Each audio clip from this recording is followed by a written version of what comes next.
El gato negro de Edgar Allan Poe. No espero ni pido que alguien crea en el extraño aunque simple relato que me dispongo a escribir. Loco estaría si lo esperara, cuando mis sentidos rechazan su propia evidencia. Pero no estoy loco y sé muy bien que esto no es un sueño. Mañana voy a morir y quisiera aliviar hoy mi alma. Mi propósito inmediato consiste en poner de manifiesto, simple, sucintamente y sin comentarios, una serie de episodios domésticos. Las consecuencias de esos episodios me han aterrorizado, me han torturado y, por fin, me han destruido. Pero no intentaré explicarlos. Si para mí han sido horribles, para otros resultarán menos espantosos que barrocos. Más adelante, tal vez, aparecerá alguien cuya inteligencia reduzca mis fantasmas a lugares comunes, una inteligencia más serena, más lógica y mucho menos excitable que la mía, capaz de ver en las circunstancias que temerosamente describiré, una vulgar sucesión de causas y efectos naturales. Desde la infancia me destaqué por la docilidad y bondad de mi carácter. La ternura que abrigaba mi corazón era tan grande que llegaba a convertirme en objeto de burla para mis compañeros. Me gustaban especialmente los animales, y mis padres me permitían tener una gran variedad. Pasaba a su lado la mayor parte del tiempo, y jamás me sentía más feliz que cuando les daba de comer y los acariciaba. Este rasgo de mi carácter creció conmigo y, cuando llegué a la virilidad, se convirtió en una de mis principales fuentes de placer. Aquellos que alguna vez han experimentado cariño hacia un perro fiel y sagaz no necesitan que me moleste en explicarles la naturaleza o la intensidad de la retribución que recibía. Hay algo en el generoso y abnegado amor de un animal que llega directamente al corazón de aquel que con frecuencia ha probado la falsa amistad y la frágil fidelidad del hombre. Me casé joven y tuve la alegría de que mi esposa compartiera mis preferencias. Al observar mi gusto por los animales domésticos, no perdía oportunidad de procurarme los más agradables de entre ellos. Teníamos pájaros, peces de colores, un hermoso perro, conejos, un monito y un gato. Este último era un animal de notable tamaño y hermosura, completamente negro y de una sagacidad asombrosa. Al referirse a su inteligencia, mi mujer, que en el fondo era no poco supersticiosa, aludía con frecuencia a la antigua creencia popular de que todos los gatos negros son brujas metamorfoseadas. No quiero decir que lo creyera seriamente, y solo menciono la cosa porque acabo de recordarla. Plutón, tal era el nombre del gato, se había convertido en mi favorito y mi camarada. Solo yo le daba de comer y él me seguía por todas partes en casa. Me costaba mucho impedir que anduviera tras de mí en la calle. Nuestra amistad duró así varios años, en el curso de los cuales, enrojezco al confesarlo, mi temperamento y mi carácter se alteraron radicalmente por culpa del demonio. Intemperancia. Día a día me fui volviendo más melancólico, irritable e indiferente hacia los sentimientos ajenos. Llegué, incluso, a hablar descomedidamente a mi mujer y terminé por infligirle violencias personales. Mis favoritos, claro está, sintieron igualmente el cambio de mi carácter. No solo los descuidaba, sino que llegué a hacerles daño. Hacia Plutón, sin embargo, conservé suficiente consideración como para abstenerme de maltratarlo, cosa que hacía con los conejos, el mono y hasta el perro cuando, por casualidad o movidos por el afecto, se cruzaban en mi camino. Mi enfermedad, empero, se agravaba, pues, ¿qué enfermedad es comparable al alcohol? Y finalmente el mismo Plutón, que ya estaba viejo y, por tanto, algo enojadizo, empezó a sufrir las consecuencias de mi mal humor. Una noche en que volví a casa completamente embriagado, después de una de mis correrías por la ciudad, me pareció que el gato evitaba mi presencia. Lo alcé en brazos, pero, asustado por mi violencia, me mordió ligeramente en la mano. Al punto se apoderó de mí una furia demoníaca y ya no supe lo que hacía. Fue como si la raíz de mi alma se separara de golpe de mi cuerpo, una maldad más que diabólica, alimentada por la ginebra, estremeció cada fibra de mi ser. Sacando del bolsillo del chaleco un cortaplumas, lo abrí mientras sujetaba al pobre animal por el pescuezo y, deliberadamente, le hice saltar un ojo. Enrojezco, me abraso, tiemblo mientras escribo tan condenable atrocidad. Cuando la razón retornó con la mañana, cuando hube disipado en el sueño los vapores de la orgía nocturna, sentí que el horror se mezclaba con el remordimiento ante el crimen cometido, pero mi sentimiento era débil y ambiguo, no alcanzaba a interesar al alma. Una vez más me hundí en los excesos y muy pronto ahogué en vino los recuerdos de lo sucedido. El gato, entretanto, mejoraba poco a poco. Cierto que la órbita donde faltaba el ojo presentaba un horrible aspecto, pero el animal no parecía sufrir ya. Se paseaba, como de costumbre, por la casa, aunque, como es de imaginar, huía aterrorizado al verme. Me quedaba aún bastante de mi antigua manera de ser para sentirme agraviado por la evidente antipatía de un animal que alguna vez me había querido tanto. Pero ese sentimiento no tardó en ceder paso a la irritación. Y entonces, para mi caída final e irrevocable, se presentó el espíritu de la perversidad. La filosofía no tiene en cuenta este espíritu, y, sin embargo, tan seguro estoy de que mi alma existe como de que la perversidad es uno de los impulsos primordiales del corazón humano, una de las facultades primarias indivisibles, uno de esos sentimientos que dirigen el carácter del hombre. ¿Quién no se ha sorprendido a sí mismo 100 veces en momentos en que cometía una acción tonta o malvada por la simple razón de que no debía cometerla? No hay en nosotros una tendencia permanente, que enfrenta descaradamente al buen sentido, una tendencia a transgredir lo que constituye la ley por el solo hecho de serlo. Este espíritu de perversidad se presentó, como he dicho, en mi caída final. Y el insondable anhelo que tenía mi alma de vejarse a sí misma, de violentar su propia naturaleza, de hacer mal por el mal mismo, me incitó a continuar y, finalmente, a consumar el suplicio que había infligido a la inocente bestia.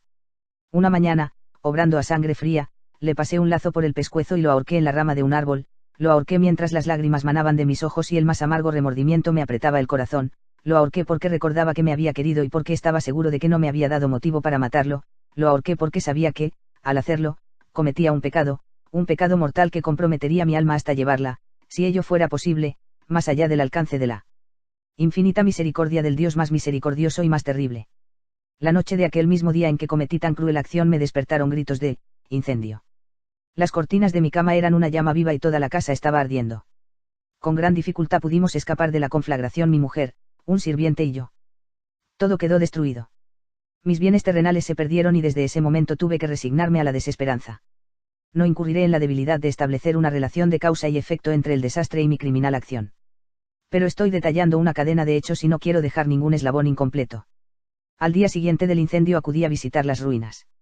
Salvo una, las paredes se habían desplomado. La que quedaba en pie era un tabique divisorio de poco espesor, situado en el centro de la casa, y contra el cual se apoyaba antes la cabecera de mi lecho. El enlucido había quedado a salvo de la acción del fuego, cosa que atribuye a su reciente aplicación. Una densa muchedumbre habíase reunido frente a la pared y varias personas parecían examinar parte de la misma con gran atención y detalle. Las palabras extraño, curioso, y otras similares excitaron mi curiosidad. Al aproximarme seis que en la blanca superficie, grabada como un bajorrelieve, aparecía la imagen de un gigantesco gato. El contorno tenía una nitidez verdaderamente maravillosa. Había una soga alrededor del pescuezo del animal. Al descubrir esta aparición, ya que no podía considerarla otra cosa, me sentí dominado por el asombro y el terror. Pero la reflexión vino luego en mi ayuda. Recordé que había ahorcado al gato en un jardín contiguo a la casa. Al producirse la alarma del incendio, la multitud había invadido inmediatamente el jardín, alguien debió de cortar la soga y tirar al gato en mi habitación por la ventana abierta. Sin duda, habían tratado de despertarme en esa forma. Probablemente la caída de las paredes comprimió a la víctima de mi crueldad contra el enlucido recién aplicado, cuya cal, junto con la acción de las llamas y el amoníaco del cadáver, produjo la imagen que acababa de ver. Si bien en esta forma quedó satisfecha mi razón, ya que no mi conciencia, sobre el extraño episodio, lo ocurrido impresionó profundamente mi imaginación. Durante muchos meses no pude librarme del fantasma del gato, y en todo ese tiempo dominó mi espíritu un sentimiento informe que se parecía, sin serlo, al remordimiento. Llegué al punto de lamentar la pérdida del animal y buscar, en los viles antros que habitualmente frecuentaba, algún otro de la misma especie y apariencia que pudiera ocupar su lugar. Una noche en que, borracho a medias, me hallaba en una taberna más que infame, reclamó mi atención algo negro posado sobre uno de los enormes toneles de ginebra que constituían el principal moblaje del lugar. Durante algunos minutos había estado mirando dicho tonel y me sorprendió no haber advertido antes la presencia de la mancha negra en lo alto. Me aproximé y la toqué con la mano. Era un gato negro muy grande, tan grande como Plutón y absolutamente igual a este, salvo un detalle. Plutón no tenía el menor pelo blanco en el cuerpo, mientras este gato mostraba una vasta aunque indefinida mancha blanca que le cubría casi todo el pecho. Al sentirse acariciado se enderezó prontamente, ronroneando con fuerza, se frotó contra mi mano y pareció encantado de mis atenciones. Acababa, pues, de encontrar el animal que precisamente andaba buscando. De inmediato, propuse su compra al tabernero, pero me contestó que el animal no era suyo y que jamás lo había visto antes ni sabía nada de él. Continué acariciando al gato y, cuando me disponía a volver a casa, el animal pareció dispuesto a acompañarme. Le permití que lo hiciera, deteniéndome una y otra vez para inclinarme y acariciarlo. Cuando estuvo en casa, se acostumbró a ella de inmediato y se convirtió en el gran favorito de mi mujer. Por mi parte, pronto sentí nacer en mí una antipatía hacia aquel animal. Era exactamente lo contrario de lo que había anticipado, pero, sin que pueda decir cómo ni por qué, su marcado cariño por mí me disgustaba y me fatigaba. Gradualmente, el sentimiento de disgusto y fatiga creció hasta alcanzar la amargura del odio. Evitaba encontrarme con el animal, un resto de vergüenza y el recuerdo de mi crueldad de antaño me vedaban maltratarlo. Durante algunas semanas me abstuve de pegarle o de hacerlo víctima de cualquier violencia, pero gradualmente, muy gradualmente, llegué a mirarlo con inexpresable odio y a huir en silencio de su detestable presencia, como si fuera una emanación de la peste. Lo que, sin duda, contribuyó a aumentar mi odio fue descubrir, a la mañana siguiente de haberlo traído a casa, que aquel gato, igual que Plutón, era tuerto. Esta circunstancia fue precisamente la que lo hizo más grato a mi mujer, quien, como ya dije, poseía en alto grado esos sentimientos humanitarios que alguna vez habían sido mi rasgo distintivo y la fuente de mis placeres más simples y más puros. El cariño del gato por mí parecía aumentar en el mismo grado que mi aversión. Seguía mis pasos con una pertinencia que me costaría hacer entender al lector. Dondequiera que me sentara venía a ovillarse bajo mi silla o saltaba a mis rodillas, prodigándome sus odiosas caricias. Si echaba a caminar, se metía entre mis pies, amenazando con hacerme caer, o bien clavaba sus largas y afiladas uñas en mis ropas, para poder trepar hasta mi pecho. En esos momentos, aunque ansiaba aniquilarlo de un solo golpe, me sentía paralizado por el recuerdo de mi primer crimen, pero sobre todo, quiero confesarlo ahora mismo, por un espantoso temor al animal. Aquel temor no era precisamente miedo de un mal físico y, sin embargo, me sería imposible definirlo de otra manera. Me siento casi avergonzado de reconocer, sí, aún en esta celda de criminales me siento casi avergonzado de reconocer que el terror, el espanto que aquel animal me inspiraba, era intensificado por una de las más insensatas quimeras que sería dado concebir. Más de una vez mi mujer me había llamado la atención sobre la forma de la mancha blanca de la cual ya he hablado, y que constituía la única diferencia entre el extraño animal y el que yo había matado. El lector recordará que esta mancha, aunque grande, me había parecido al principio de forma indefinida, pero gradualmente, de manera tan imperceptible que mi razón luchó durante largo tiempo por rechazarla como fantástica, la mancha fue asumiendo un contorno de rigurosa precisión. Representaba ahora algo que me estremezco al nombrar, y por ello odiaba, temía y hubiera querido librarme del monstruo si hubiese sido capaz de atreverme. Representaba, digo, la imagen de una cosa atroz, siniestra, la imagen del patíbulo. Oh lúgubre y terrible máquina del horror y del crimen, de la agonía y de la muerte. Me sentí entonces más miserable que todas las miserias humanas. Pensar que una bestia, cuyo semejante había yo destruido desdeñosamente, una bestia era capaz de producir tan insoportable angustia en un hombre creado a imagen y semejanza de Dios. Ay, ni de día ni de noche pude ya gozar de la bendición del reposo. De día, aquella criatura no me dejaba un instante solo, de noche, despertaba hora a hora de los más horrorosos sueños, para sentir el ardiente aliento de la cosa en mi rostro y su terrible peso, pesadilla encarnada de la que no me era posible desprenderme, apoyado eternamente sobre mi corazón. Bajo el agobio de tormentos semejantes, sucumbió en mí lo poco que me quedaba de bueno. Solo los malos pensamientos disfrutaban ya de mi intimidad, los más tenebrosos, los más perversos pensamientos. La melancolía habitual de mi humor creció hasta convertirse en aborrecimiento de todo lo que me rodeaba y de la entera humanidad, y mi pobre mujer, que de nada se quejaba, llegó a ser la habitual y paciente víctima de los repentinos y frecuentes arrebatos de ciega cólera a que me abandonaba. Cierto día, para cumplir una tarea doméstica, me acompañó al sótano de la vieja casa donde nuestra pobreza nos obligaba a vivir. El gato me siguió mientras bajaba la empinada escalera y estuvo a punto de tirarme cabeza abajo, lo cual me exasperó hasta la locura. Alzando un hacha y olvidando en mi rabia los pueriles temores que hasta entonces habían detenido mi mano, descargué un golpe que hubiera matado instantáneamente al animal de haberlo alcanzado. Pero la mano de mi mujer detuvo su trayectoria. Entonces, llevado por su intervención a una rabia más que demoníaca, me zafé de su abrazo y le hundí el hacha en la cabeza. Sin un solo quejido, cayó muerta a mis pies. Cumplido este espantoso asesinato, me entregué al punto y con toda sangre fría a la tarea de ocultar el cadáver. Sabía que era imposible sacarlo de casa, tanto de día como de noche, sin correr el riesgo de que algún vecino me observara. Diversos proyectos cruzaron mi mente. Por un momento pensé en descuartizar el cuerpo y quemar los pedazos. Luego se me ocurrió cavar una tumba en el piso del sótano. Pensé también si no convenía arrojar el cuerpo al pozo del patio o meterlo en un cajón, como si se tratara de una mercadería común, y llamar a un mozo de cordel para que lo retirara de casa. Pero, al fin, di con lo que me pareció el mejor expediente y decidí emparedar el cadáver en el sótano, tal como se dice que los monjes de la Edad Media emparedaban a sus víctimas. El sótano se adaptaba bien a este propósito. Sus muros eran de material poco resistente y estaban recién revocados con un mortero ordinario, que la humedad de la atmósfera no había dejado endurecer. Además, en una de las paredes se veía la saliencia de una falsa chimenea, la cual había sido rellenada y tratada de manera semejante al resto del sótano. Sin lugar a dudas, sería muy fácil sacar los ladrillos en esa parte, introducir el cadáver y tapar el agujero como antes, de manera que ninguna mirada pudiese descubrir algo sospechoso. No me equivocaba en mis cálculos. Fácilmente saqué los ladrillos con ayuda de una palanca y, luego de colocar cuidadosamente el cuerpo contra la pared interna, lo mantuve en esa posición mientras aplicaba de nuevo la mampostería en su forma original. Después de procurarme argamasa, arena y cerda, preparé un enlucido que no se distinguía del anterior y revoqué cuidadosamente el nuevo enladrillado. Concluida la tarea, me sentí seguro de que todo estaba bien. La pared no mostraba la menor señal de haber sido tocada. Había barrido hasta el menor fragmento de material suelto. Miré en torno, triunfante, y me dije, aquí, por lo menos, no he trabajado en vano. Mi paso siguiente consistió en buscar a la bestia causante de tanta desgracia, pues al final me había decidido a matarla. Si en aquel momento el gato hubiera surgido ante mí, su destino habría quedado sellado, pero, por lo visto, el astuto animal, alarmado por la violencia de mi primer acceso de cólera, se cuidaba de aparecer mientras no cambiara mi humor.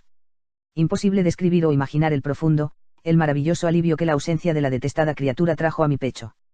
No se presentó aquella noche, y así, por primera vez desde su llegada a la casa, pude dormir profunda y tranquilamente, sí, pude dormir, aun con el peso del crimen sobre mi alma.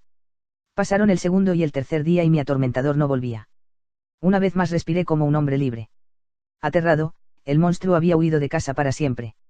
Ya no volvería a contemplarlo. Gozaba de una suprema felicidad, y la culpa de mi negra acción me preocupaba muy poco.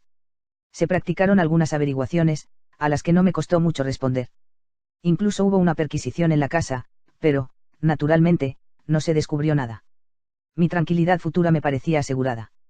Al cuarto día del asesinato, un grupo de policías se presentó inesperadamente y procedió a una nueva y rigurosa inspección.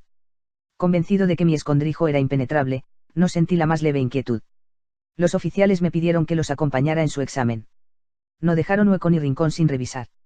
Al final, por tercera o cuarta vez, bajaron al sótano. Lo seguí sin que me temblara un solo músculo. Mi corazón latía tranquilamente, como el de aquel que duerme en la inocencia. Me paseé de un lado al otro del sótano. Había cruzado los brazos sobre el pecho y andaba tranquilamente de aquí para allá. Los policías estaban completamente satisfechos y se disponían a marcharse. La alegría de mi corazón era demasiado grande para reprimirla. Ardía en deseos de decirles, por lo menos, una palabra como prueba de triunfo y confirmar doblemente mi inocencia. Caballeros, dije, por fin, cuando el grupo subía la escalera, me alegro mucho de haber disipado sus sospechas. Les deseo felicidad y un poco más de cortesía. Dicho sea de paso, caballeros, esta casa está muy bien construida. En mi frenético deseo de decir alguna cosa con naturalidad, casi no me daba cuenta de mis palabras. Repito que es una casa de excelente construcción. Estas paredes ya se marchan ustedes, caballeros. Tienen una gran solidez. Y entonces, arrastrado por mis propias bravatas, golpeé fuertemente con el bastón que llevaba en la mano sobre la pared del enladrillado tras de la cual se hallaba el cadáver de la esposa de mi corazón. Que Dios me proteja y me libre de las garras del archidemonio. Apenas había cesado el eco de mis golpes cuando una voz respondió desde dentro de la tumba. Un quejido, sordo y entrecortado al comienzo, semejante al sollozar de un niño, que luego creció rápidamente hasta convertirse en un largo, agudo y continuo alarido, anormal, como inhumano, un aullido, un clamor de lamentación, mitad de horror, mitad de triunfo, como solo puede haber brotado en el infierno de la garganta de los condenados en su agonía y de los demonios exultantes en la condenación. Hablar de lo que pensé en ese momento sería locura. Presa de vértigo, fui tambaleándome hasta la pared opuesta. Por un instante el grupo de hombres en la escalera quedó paralizado por el terror. Luego, una docena de robustos brazos atacaron la pared, que cayó de una pieza. El cadáver, ya muy corrompido y manchado de sangre coagulada, apareció de pie ante los ojos de los espectadores. Sobre su cabeza, con la roja boca abierta y el único ojo como de fuego, estaba agazapada la horrible bestia cuya astucia me había inducido al asesinato y cuya voz delatadora me entregaba al verdugo. Había emparedado al monstruo en la tumba.